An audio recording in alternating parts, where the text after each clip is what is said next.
Ratusan jamaah calon haji Kalimantan Selatan sebagian sudah berada di Tanah Suci.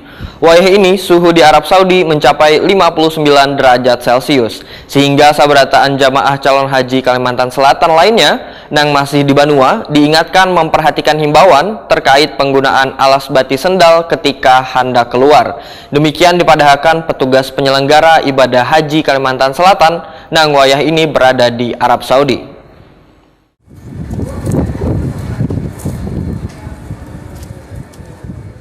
Ratusan jamaah calon haji Kalimantan Selatan sebagian sudah berada di Tanah Suci.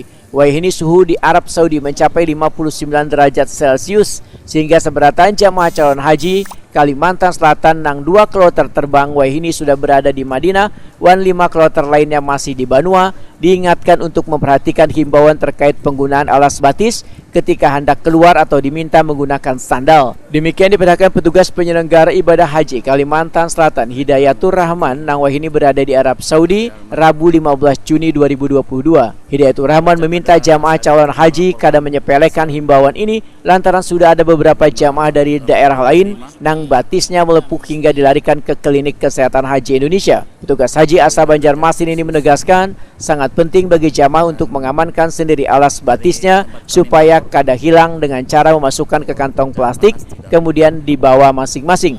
Jika sandalnya hilang, jamaah diminta kada memaksakan diri kembali ke pemondokan tanpa alas batis, tapi meminta bantuan petugas sektor khusus yang sudah menyiapkan beberapa sandal cadangan gasan jamaah atau minta bantuan kawan. Himbauan lainnya, ujar Hidayatur Rahman, jamaah yang melaksanakan umroh diminta melalui jarwal, yaitu pintu Sofa atau Marwah, karena jalan tersebut dinilai aman. Setelah selesai bisa keluar dari pintu Marwah. Dari jarwal bisa berjalan batis ke masjid sekitar 15 menit. Namun jamaah dianjurkan naik bis lantaran jalannya sepi wan rawan. Hidayatur Rahman menambahkan, bagi jamaah yang memiliki masalah di seputar masjid bisa mendatangi petugas sektor khusus haram yang berada di Babus Salam pintu Marwah WC 3 depan Tower Jam-Jam, WC 6 Masjid Perluasan, areal Mas Awan, areal Mataf. Selama 24 jam di areal ini